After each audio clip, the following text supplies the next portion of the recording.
"Watch where you're going, sweetheart. This lot's restricted. Turn around and walk it back the way you came."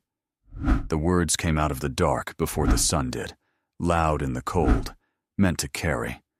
They belonged to a young man in a physical training jacket with a ranger tab worn like a headline, and they were aimed at a woman in a plain blue jacket who was, at that moment, 40 feet down a row of parked Humvees with a clipboard in her hand, and no apparent interest in him at all. She did not look up from the manifest. She did not startle, did not turn, did not do any of the small, flinching things a lost civilian does when a soldier raises his voice at her before dawn. She simply kept walking the line of vehicles, slow and even, the way a person walks ground they already own. Sergeant Cade Mercer was 25 years old and had been awake since 0400, and he did not like being ignored. He came off the maintenance bay steps and crossed the lot toward her, his breath smoking under the sodium lights. The motor pool spread out around them both, 4 long rows of tactical vehicles, Humvees and mine-resistant trucks parked nose to tail, the whole yard smelling of diesel and cold steel and the wet grit of a morning that had not decided to be warm yet.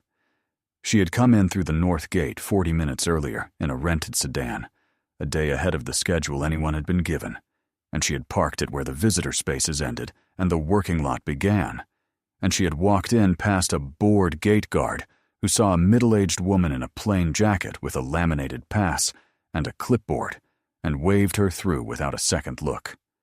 That was, in fact, the point. A commander learns more about a unit in the hour before it knows she is watching than in all the polished hours after. So she had come to walk the fleet, the trucks, the maintenance logs, the state of the yard at the ragged edge of a shift change, the way she had walked every yard, every arms room, every motor pool she had ever been handed. Quietly, alone, reading the truth of a place off its neglected corners before the truth could dress itself up for her. She had learned nothing good so far. 2 trucks wore the same bumper number. A deadlined vehicle had been signed back to service on paper it had never earned. And now a sergeant was walking toward her with the particular swagger of a young man who has confused a duty roster with a kingdom. She noted all of it the way she noted everything, without heat, without hurry, adding it to a ledger she kept behind steady eyes. "Ma'am," he put a hard edge on it, "I don't know how you got past the gate, but this is a restricted vehicle lot. You need to leave." The woman stopped. She turned, unhurried, and looked at him. She was somewhere north of 40, lean, with gray coming into hair she had not bothered to cut short, and a face that had been out in more weather than his had. Her eyes settled on him without heat and without fear, and that, the absence of both, was the first thing that bothered him, though he could not have said why. "Bumper 47 is deadlined," she said. 4 words. Somebody signed it green on this manifest anyway. Mercer blinked. Whatever he had expected, an apology, a flustered excuse, a lost look toward the gate, it was not a stranger correcting his motor pool's paperwork. "That's not your concern," he said. "None of this is your concern. Who are you with?" She had already gone back to the clipboard. Behind Mercer, a second ranger drifted over, grinning before he even knew what the joke was. Specialist Owen Tanner was 22 and made most of his decisions based on what would look good later, and he had his phone already half out of his pocket. "Sergeant, who's the lady?" he said, loud enough for her to hear. "She lost?" "She's leaving," Mercer said. From the lit doorway of the maintenance bay, a third man watched and did not smile.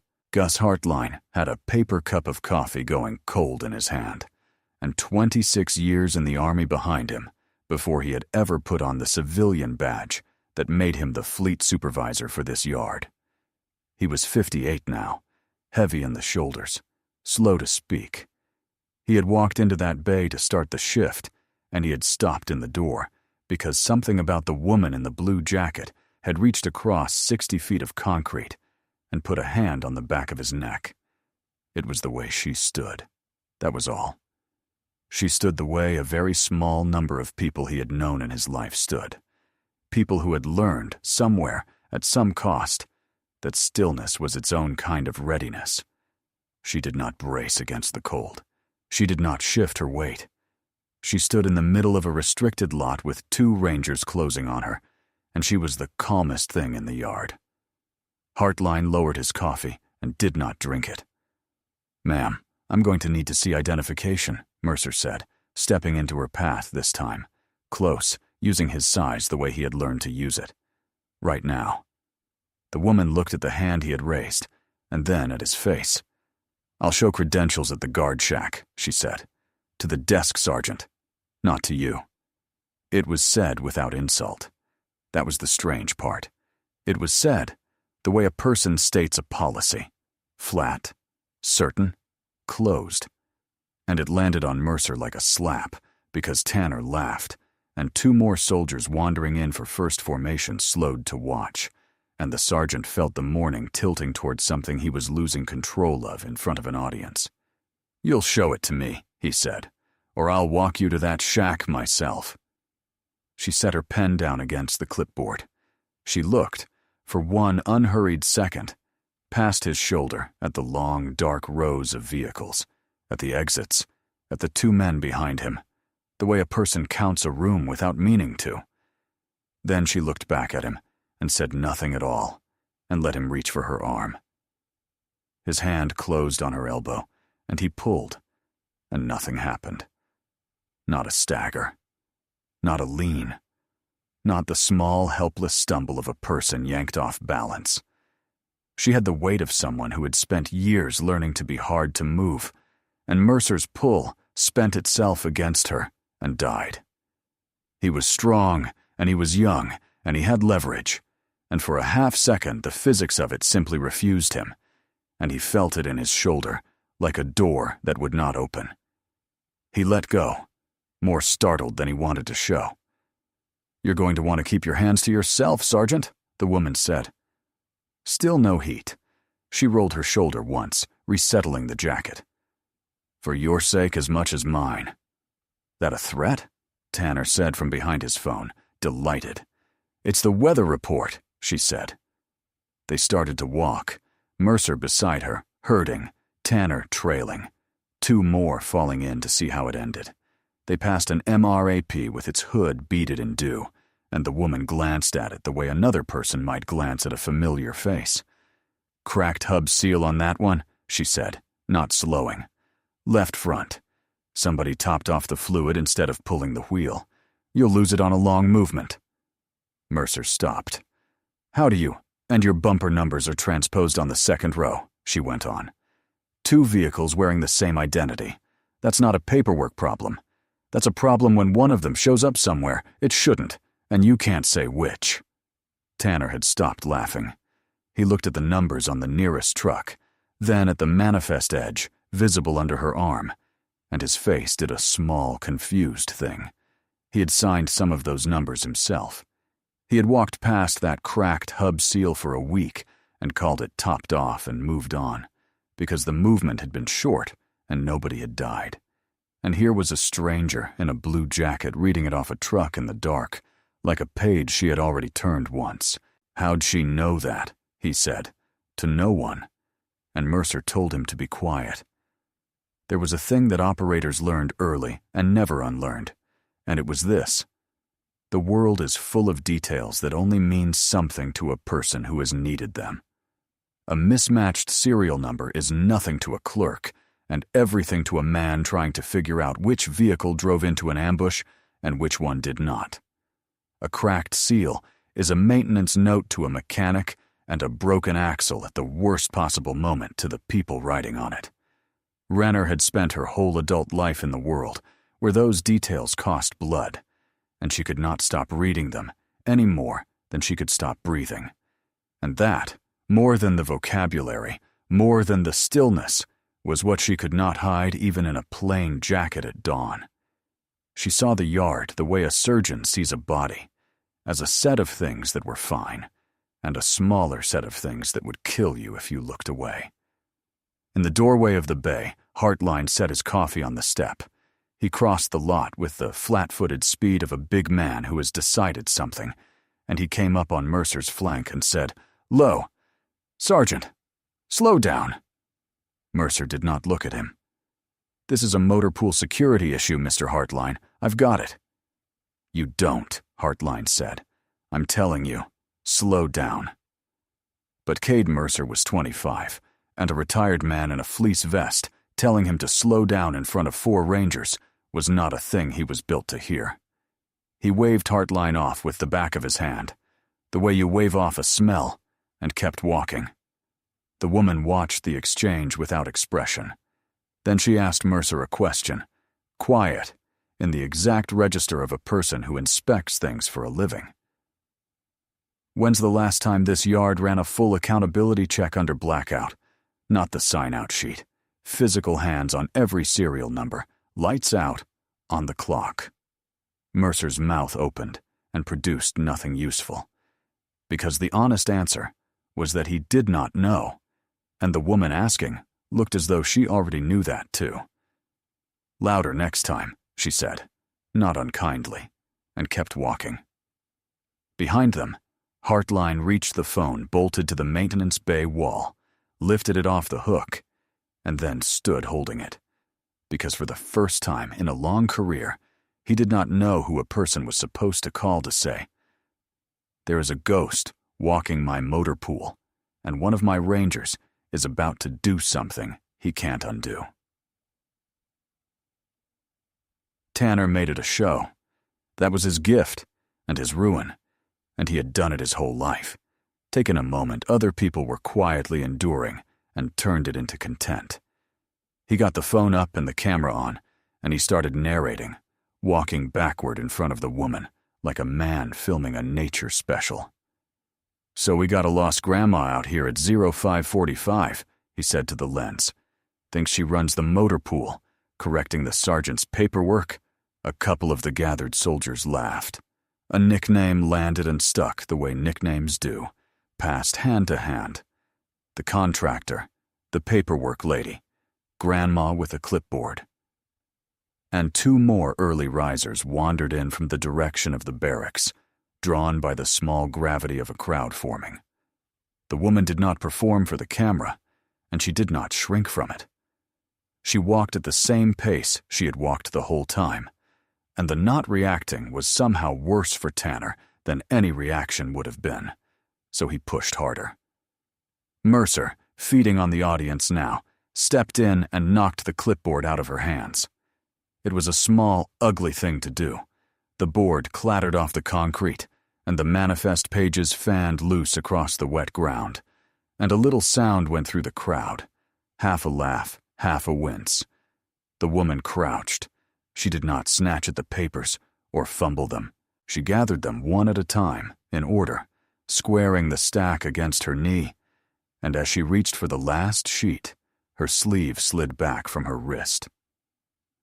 On the inside of her forearm was a tattoo, faded to the blue-gray of old ink under old sun. A small unit crest, the kind you could not buy. The kind that meant you had been somewhere and stayed long enough to earn the right to wear it under your skin. And on her wrist was a plain field watch, scarred, worn with the face turned inward against the pulse.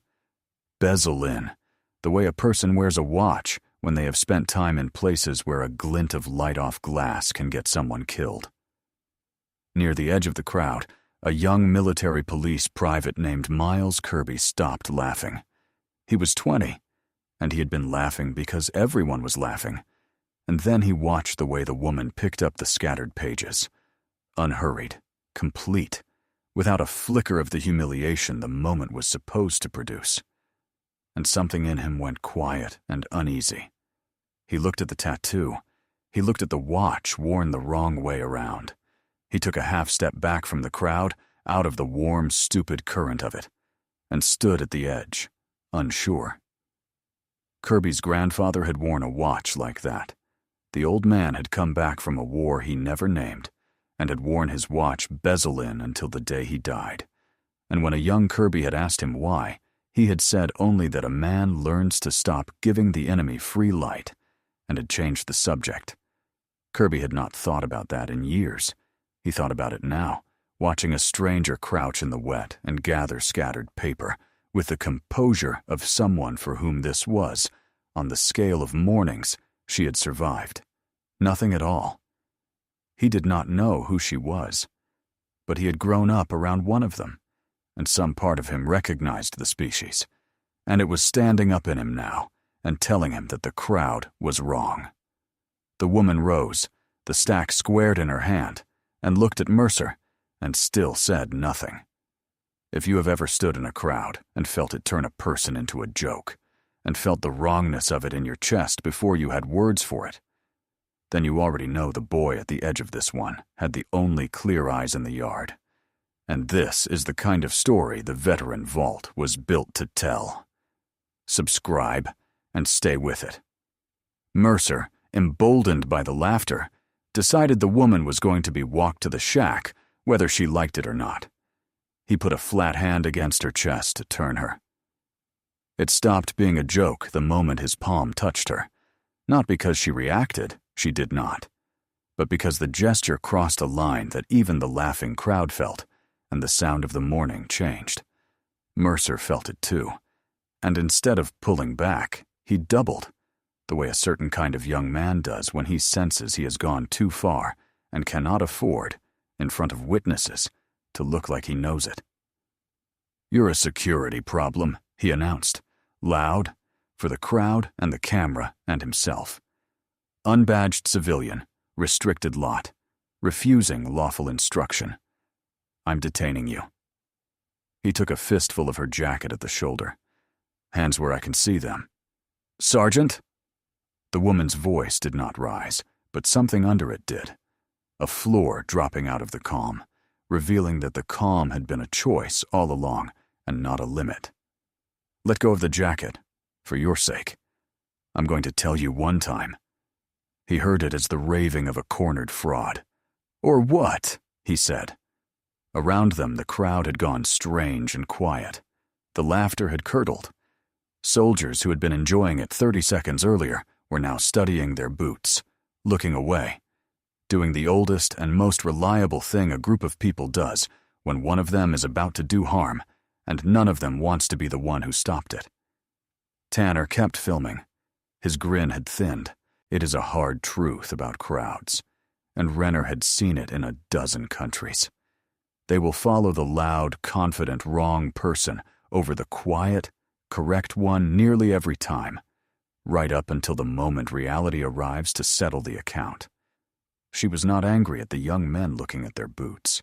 She had been 20 once, in formations that did ugly things, because one loud voice set the tone, and no quiet one dared break it.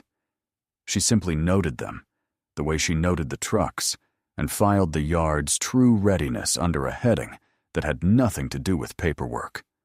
When it went wrong, one child out of 20 said stop, and he was the youngest and the lowest-ranking one here. That was the real inspection. That was the number that would have kept her up at night if she let it. "You're recording yourself committing an assault," she told Mercer evenly, "on a person you have not identified, in a restricted area you cannot secure, in front of a camera you don't control. I want you to hear how that sentence is going to sound, read back to you. Slowly, by someone who is not on your side." She paused. "That's not a threat, Sergeant. That's the transcript. You're writing it right now." Only Hartline moved. He was off the wall phone now. He had said something into it, fast and low to someone, and he was crossing back toward them with his jaw set. The woman, held by the jacket, did not resist, and did not comply. She stood inside Mercer's grip like something the grip could not actually contain, and she said evenly, "There's a camera on the light pole behind you. Pan tilt, not fixed. It's been tracking us since the second row. Whatever you do in the next minute, it's already recording you doing it." Mercer had not known that. Nobody in the yard had known that except the woman who read rooms for a living, and the man in the operations center who was, at that exact moment, watching the feed. "Good," Mercer said, because he could not think of anything else, and because he had decided the only way out of the hole was down. Then it'll show me proving you're a liar. He shifted his grip, spun her by the jacket toward the guard shack at the head of the lot, and shoved her walking. You want the desk, Sergeant? Fine. We'll run your fake badge through the scanner, and we'll all watch it come back garbage. Cade, Hartline's voice, close now, using a first name the sergeant had not offered. Son, do not put that card in that machine. But they were already moving. The woman ahead, Mercer's fist in her collar, the crowd streaming after, Tanner's camera bobbing, Kirby drifting at the edge with his uneasy eyes. And the credential Mercer had pulled from her jacket pocket was already in his hand, a plain card with a photograph and a strip of black, ordinary in every way except one, and he did not yet know which one. Hartline got in front of them. He was a big man, and he used it now the way he had not used it in years, planting himself between Mercer and the shack, so the whole procession had to stop or go through him. He held up one broad hand, and he spoke not to the crowd and not to the woman, but directly into the young sergeant's face, quiet enough that it was almost private. I did 26 years, Cade. Infantry. Then I ran motor pools bigger than this one on 3 continents. I have stood next to men whose names are still classified. I know how a shooter stands. I know how a person moves when they've carried another person's weight out of somewhere bad. He let that sit for one breath. You have no idea who that is. None. And you are about 10 seconds from finding out in the worst possible way. For a moment, something flickered in Mercer's face. The animal part of him that had felt the failed pull earlier, that had heard the flat certainty in the woman's voice, that knew, underneath the performance, that Hartline did not scare and was not scaring now for effect. Then the audience laughed at something Tanner said, and the moment closed. Appreciate the resume, Mr. Hartline, Mercer said, and stepped around him. The woman had watched the whole exchange. As she passed Hartline, close, she said something to him that no one else quite caught. 3 words, low, almost warm. Appreciate it, Master Sergeant. Hartline's head came up. He had never told her his rank. He had never told her anything. But she had read it off him, the way he had read her off the way she stood.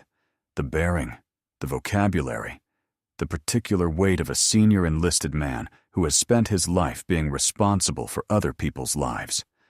And she had handed it back to him like a coin, as if to say, I see you too. You're not wrong. Hold on. And Gus Hartline, 58 years old, felt the last of his doubt go out of him, and felt something colder take its place, because if he was right about her, then the boy with her card in his hand was already falling, and did not know it.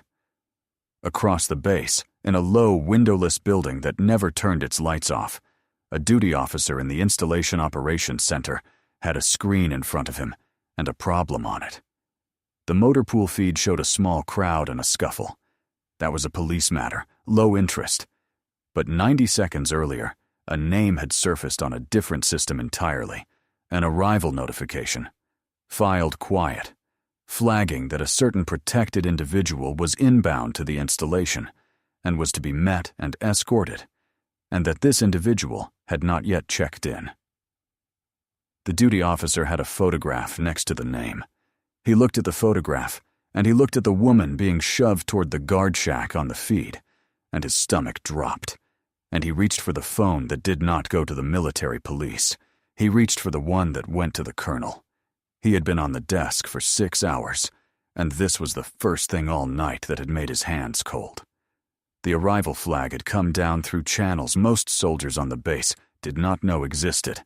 A protected principal, inbound, meet and escort, the kind of notation that attached to unit commanders whose faces and movements were not supposed to be casual knowledge. He had read it at midnight and thought little of it. Principals arrived and were escorted, and the world turned.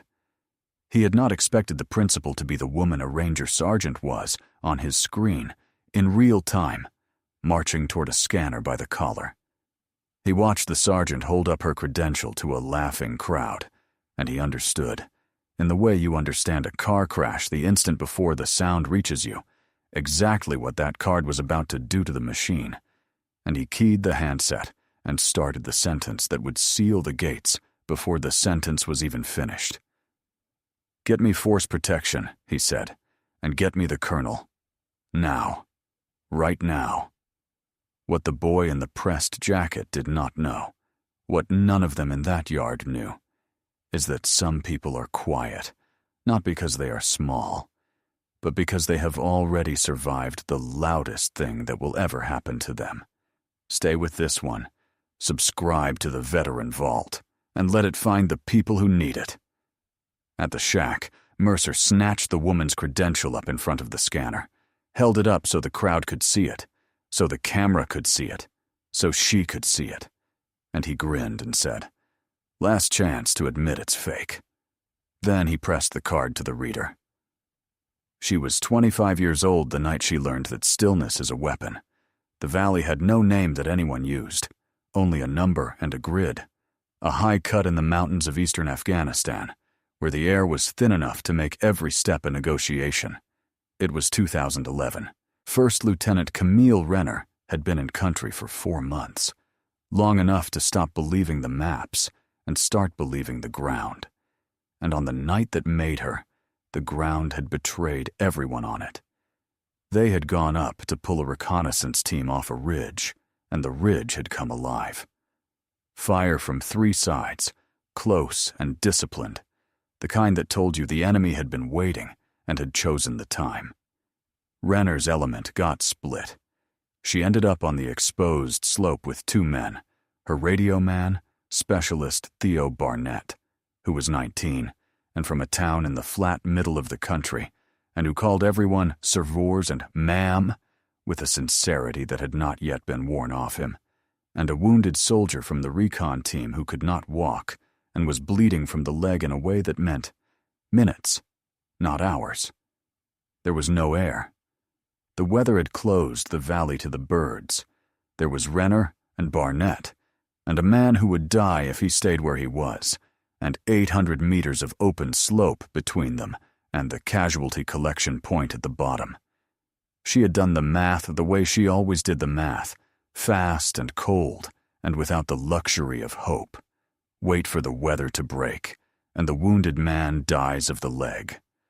Wait for the fire to slacken, and it does not, because the men on the far ridge had chosen this ground, precisely, so it would not.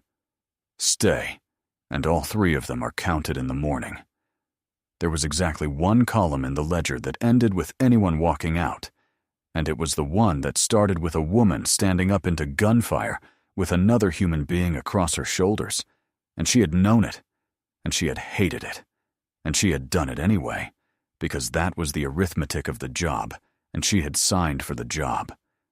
So she carried him.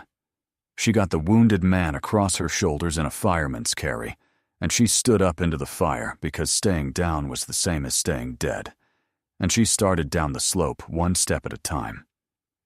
And Barnett, 19 years old, who should have been afraid, who was afraid, Barnett stayed on the ridge above her and worked the radio and worked his rifle, calling her position down the net so the eventual birds would know where to look, keying the handset and saying her name, the name that would become the only name most people ever knew her by.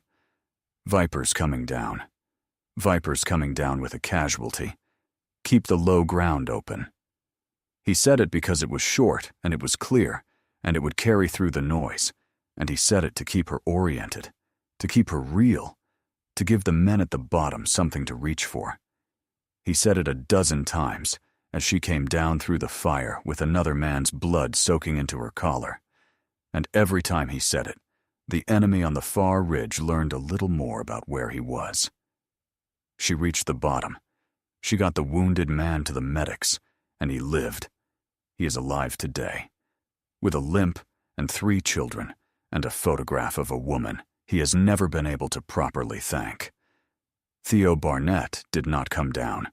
He had held the gap so she could cross it, and holding the gap is a thing that has a price, and the mountain collected it from him on the ridge in the last few minutes before the weather broke and the guns finally came. She carried one man down alive that night. She has carried the other every day since. They gave her the Distinguished Service Cross for it, in a room with a general and a flag and a citation, read aloud in language that turned the worst night of her life into 3 tidy paragraphs. She stood at attention and let them, because that is what you do. And then she went back to work, and she kept going back to work for 15 years. Quiet, without noise, rising because she was good, and because the people she led would have followed her into that valley again, up through command after command, until the army made her a lieutenant colonel and handed her a unit and told her to go take charge of it. She had written Barnett's mother a letter in the weeks after, in longhand, and had thrown away 11 drafts before she sent the 12th, because there is no arrangement of words that makes a 19-year-old's death into something a mother can hold. She had gone to the funeral in a flat farm town, and had stood at the back, and had not made it about herself, and afterward the mother had found her anyway, and had pressed the old field watch into her hands. He'd want you to have it. He wrote us about you. He called you the bravest person he ever met. And Renner had wanted to say, "No, ma'am, that was your son. Your son held the gap," and had not been able to say anything at all. She had worn the watch every day since. She had earned a great many things in the years that followed, ribbons and commands, and the kind of quiet reputation that made colonels straighten up, and she counted none of them worth the weight of the scratched steel on her wrist. That was why she did not flinch, not because she was hard, because the worst thing that would ever happen to her had already happened on a ridge in 2011, and every loud young man since had been shouting at a woman who had already stood in a place where the shouting was made of lead and had walked down out of it carrying someone. After that, a sergeant in a physical training jacket telling her to watch where she was going was simply weather. Cold and passing, and not the thing that could hurt her. In the sodium light of a motor pool 16 years and 7,000 miles away, an old field watch wrote a woman's pulse with its face turned inward, and under the black strip on the back of it, if you turned it over, were 2 initials scratched by hand. Her thumb found the bezel once, the way it always did, and the valley let her go. The scanner light turned red, then held, then changed. Cade Mercer was watching her face when he pressed the card to the reader because he wanted to see it fall, wanted the fraud to crumble in front of the crowd he had built. So he missed the first half-second of the light. Then Tanner said, in a small voice, and Mercer looked down. The reader had gone from its ordinary red standby to a color he had never seen it produce, a hard, steady amber, and then, as some system somewhere finished thinking, a green so deep it was almost blue, accompanied by a tone the little machine had probably never once sounded in the life of this motor pool. It was not the flat buzz of a rejected card. It was a rising 3-note chime, an acknowledgement, the sound of a lock recognizing a key that outranked it. And then he did the thing that would define the rest of it, furious, certain it was a malfunction, certain the machine had been fooled. He drove the woman backward the last 2 steps and slammed her into the side of the nearest Humvee to pin her while he sorted it out. The steel rang. She did not. The truck's door panel boomed like a struck drum under the force of it, a flat, hollow crack that went down the whole row of vehicles and came back, and every soldier in the yard flinched at the sound. But the woman pinned against the steel made no sound at all. Her head did not snap back into the metal. She had tucked it a fraction of an inch, an old reflex, so that what looked like a full-force slam spent most of itself on the truck and almost none of it on her. She hit the Humvee, and she was simply there, against it, upright, unbreathing hard, her eyes on Mercer's from 4 inches away, calm as still water. And for one single frame, the operator underneath the cover was fully visible. Her weight settled. Her near hand, the one Mercer had trapped against the door, turned a few degrees and found an angle. The exact angle from which a person who knew what they were doing could have taken his elbow, his balance, and the ground out from under him in under a second, and put him down on the concrete in front of everyone he had performed for. Hartline saw it. Kirby saw it. Perhaps somewhere deep in the animal part of himself, Mercer felt it. Felt the door that would not open earlier now swing halfway open and show him the room behind it, because his grin was entirely gone now. She chose not to. She let the angle go. She let her hand relax against the cold door. She held the young sergeant's eyes and gave him, in that held second, the only mercy that mattered. She did not make him a man who had been put down by an old contractor in a blue jacket. She left him his feet and his dignity for one more minute than he deserved, because she had carried enough weight in her life to know exactly how heavy a thing is once you've picked it up, and she did not pick this one up. "Sergeant, stop!" It was Kirby, the young MP, stepping off the edge of the crowd at last, his voice cracking on the second word. "Stop. Something's wrong. Look at the reader." Tanner had lowered the phone. He was staring at the woman, and the delight had drained out of his face and left something white behind it, because he had finally understood what everyone slow understands last. She was not scared. She had never once been scared. Not of Mercer, not of the crowd, not of the steel.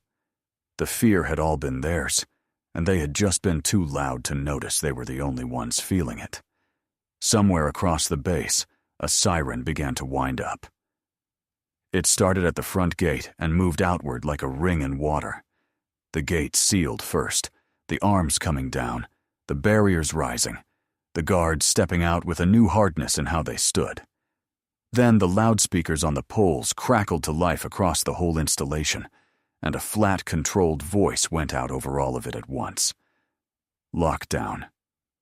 Lockdown. All personnel hold in place. This is not a drill." Engines turned over somewhere behind the barracks. The quick reaction force, spinning up, a sound every soldier on that base knew in their spine. At the guard shack, the desk sergeant's radio erupted, and through the noise one transmission cut clear, the words landing in the little crowd like cold water. "All stations, lockdown is force protection for a protected principal at the vehicle motor pool. Principal is unescorted. Secure the area and hold everyone in place. Do not, I say again, do not, let anyone leave that yard." Mercer let go of her jacket as if it had gone hot. He stepped back.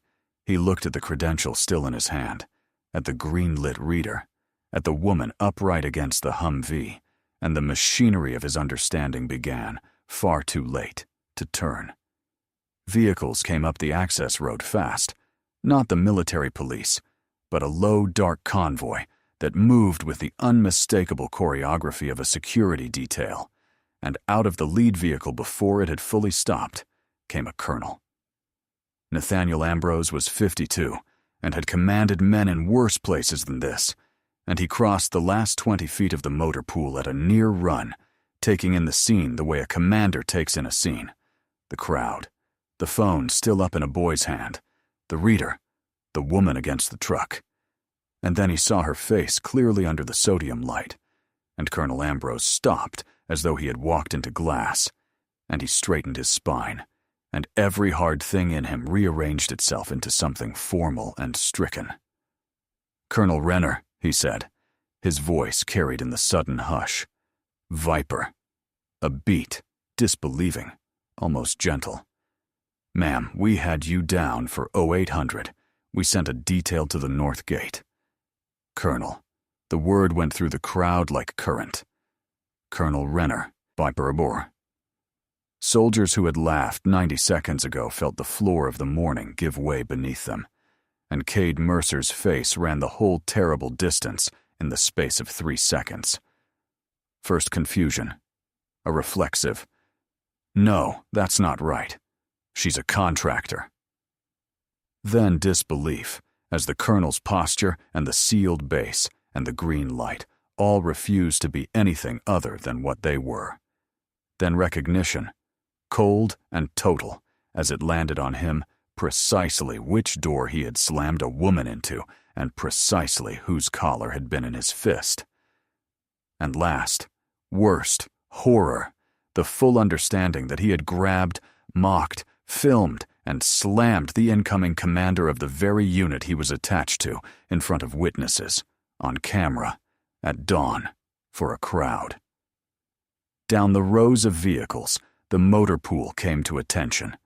It moved through the yard in a wave. The soldiers nearest Ambrose first, then the crowd, then the stragglers at the back, boots coming together, spines going straight, chins leveling, until the whole loud, laughing mob had become a formation, standing rigid and silent in the gray light. There is a specific silence that falls on soldiers when they understand, all at once, and too late, that they have been on the wrong side of a thing. It is not the silence of fear. It is the silence of shame finding its level, of 24 young men privately and simultaneously replaying the last 10 minutes and counting their own part in it. The ones who had only watched felt it. The ones who had laughed felt it more. And Owen Tanner, who had filmed it, who had narrated it, who had turned a woman's dignity into something to be looked at later, felt it most of all. And slowly, as if the phone had become too heavy to hold, he lowered it to his side, and the little red recording light went on, burning against his leg, indifferent, having already done its work. The ones who had jeered stood the straightest, as men do when shame has nowhere else to go. Hartline, off to the side, let out a long breath he seemed to have been holding for 10 minutes. Renner pushed off the Humvee. She straightened her plain blue jacket with 2 unhurried tugs, rolled the shoulder Mercer had grabbed, and looked at the formation of stricken young men without any anger in her face at all. Ambrose started, low and furious. "Ma'am, the individual responsible will be—" "Colonel." Renner's voice was quiet, and it stopped him cold. "Stand them at ease. It's cold, and half of them didn't do anything but be young and awake too early." She glanced once at the winding down siren, at the sealed gate in the distance. "And somebody call off the lockdown before the whole post misses breakfast over one bad morning at a motor pool." In the silence that followed, the only sounds were the idle of the quick reaction vehicles at the edge of the lot and the wind moving down the long rows of trucks she had come, an hour early and alone, to quietly take command of. They relieved Cade Mercer where he stood. His own platoon sergeant had come up in the convoy's wake, and it was he, not Renner, not Ambrose, who stepped in front of the young man, took the credential from his numb hand, returned it to the colonel with an apology that had no bottom to it, and then walked Mercer out of the formation by the arm to a place off to the side, where the dressing down could begin in something like privacy. It would not be private for long. The video Tanner had shot, so eager, so pleased with itself, would become the evidence that hung both of them. A record, time-stamped and unarguable, of a ranger sergeant grabbing, mocking, and slamming a lieutenant colonel into a vehicle while a specialist filmed and laughed. There is no charitable reading of such a tape. There would be a board.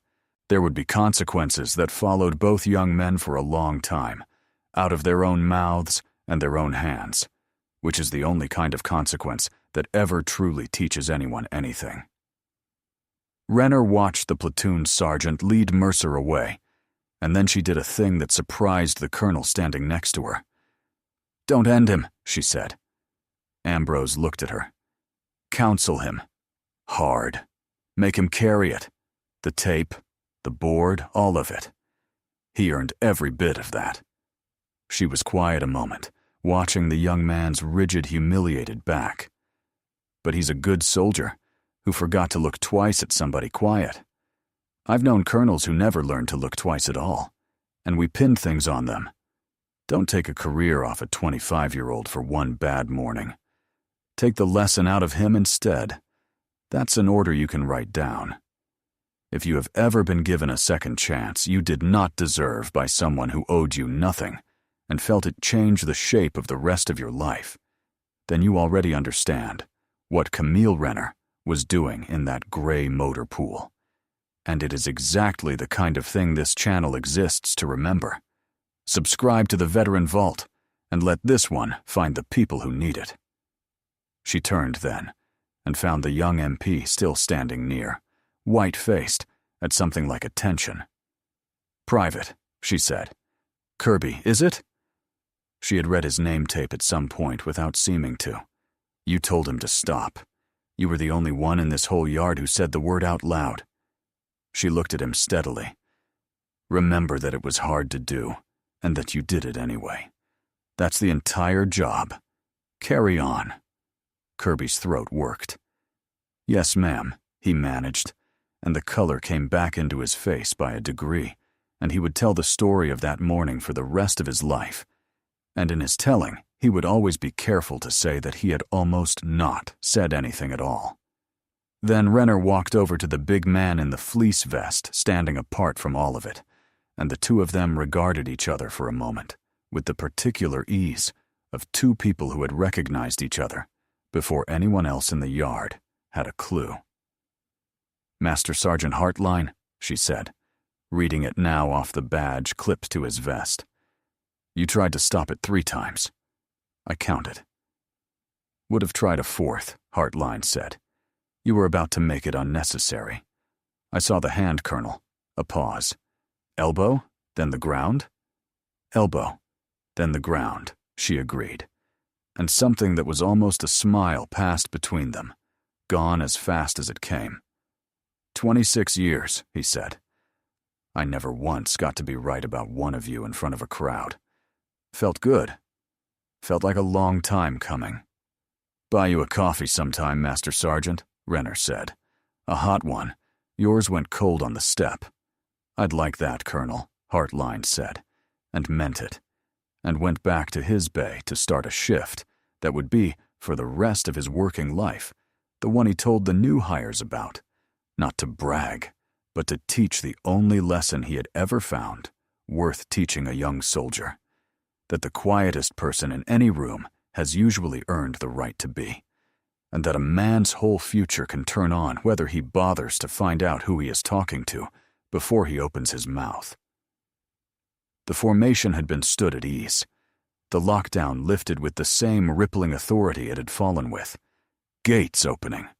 The quick reaction vehicles standing down. The loudspeakers going quiet. The base exhaled and began, all around them, to become an ordinary Tuesday again. Somewhere, a chow hall reopened. Somewhere, a first sergeant started yelling about something unrelated. The great machine, having convulsed for 90 seconds around one woman at a motor pool, resumed its turning as if nothing had happened, which is exactly what a base is supposed to do, and exactly what she had wanted. Later, when the lockdown had lifted, and the gate had opened, and the base had gone back to being a base, Camille Renner walked the last row of vehicles alone, as the sun finally came up over the eastern wall and put a hard gold light down the length of the fleet she now commanded. At the end of the row, she stopped. She turned the old field watch over on her wrist, bezel out for once, and looked at the 2 initials scratched by hand into the back of the case, worn shallow now by 16 years of her own pulse. Atoto. B. She had carried one man down that valley alive. She had carried the other every day since, down every row of vehicles, into every command. Through every quiet morning some loud young man decided she was nothing. She held the watch face out for one more breath in the new sun and let him see the day. Then she turned it back in, against the pulse, where she kept him, and she went to go take command. Some warriors fade quietly into the years, but the valor never leaves them. Honor the ones who carry it in silence. Thank you for staying and watching.